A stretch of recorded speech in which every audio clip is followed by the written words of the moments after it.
Assalamualaikum warahmatullahi wabarakatuh. Yang saya hormati dosen pengampu mata kuliah Filsafat Pendidikan Islam Bapak Muhammad Syarif Khalili MPDI. Saya Khofifatun Nikmah ingin menjawab pertanyaan UTS yang ada 3 soal dan saya akan memilih salah satunya.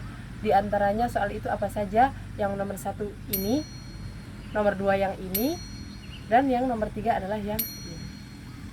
Dan saya memilih yang nomor 1 tentang sumber-sumber ilmu pengetahuan dan tingkatannya mulai dari yang tertinggi sampai dengan yang terendah.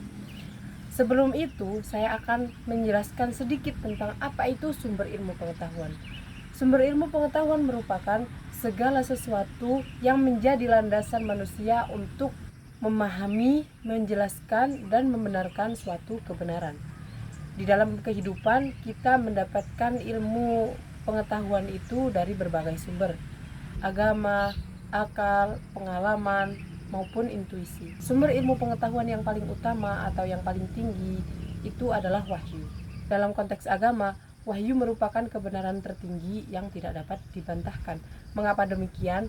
Karena wahyu itu berasal dari Zat yang Maha Tahu, tidak dipengaruhi oleh kondisi sosial, waktu, budaya, ataupun teknologi. Contohnya tentang penciptaan alam, air, embriologi, dan lain-lain.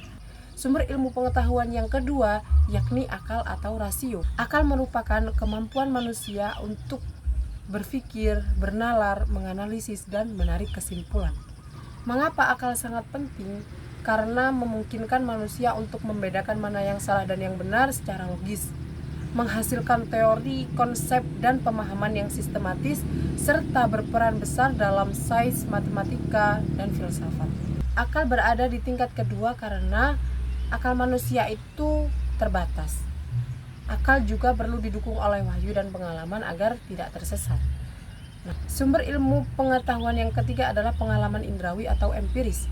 Ilmu empiris adalah ilmu pengetahuan yang didapat melalui panca indera. Mengapa penting? Karena menjadi metode utama dalam ilmu pengetahuan modern atau sains, dan panca indera juga dapat diulang, diawasi, dan dibuktikan.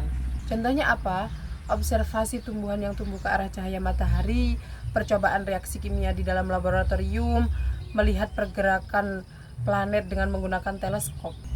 Walaupun empiris sangat kuat dalam sains, ia berada di tingkat ketiga karena apa? Karena banyak hal yang tidak dapat dilihat dan diuji. Kemudian panca indera juga bisa salah. Contohnya bagaimana? Contohnya saat kita melihat fata morgana atau ilusi.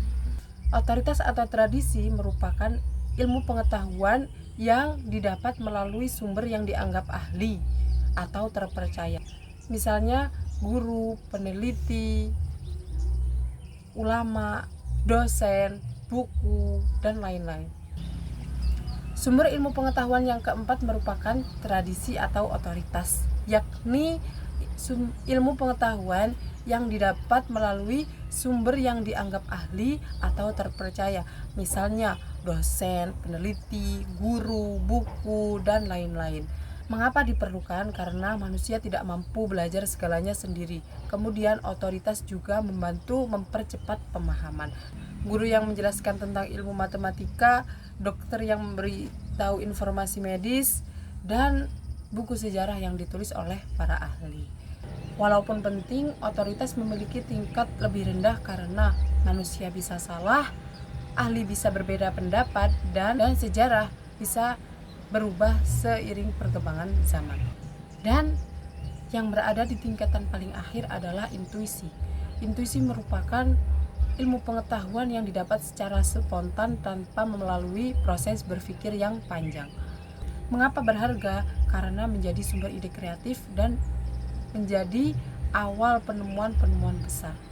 Mengapa berharga? Karena menjadi sumber ide kreatif dan sering menjadi lahirnya penemuan-penemuan besar.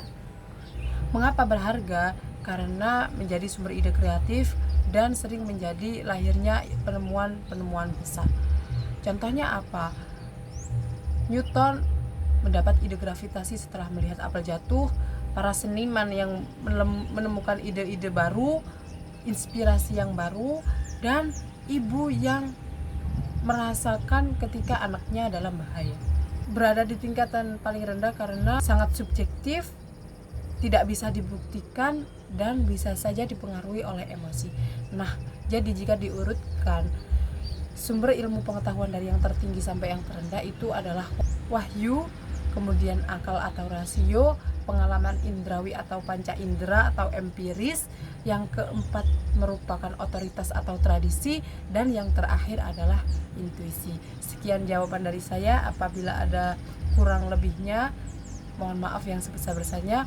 Wassalamualaikum warahmatullahi wabarakatuh.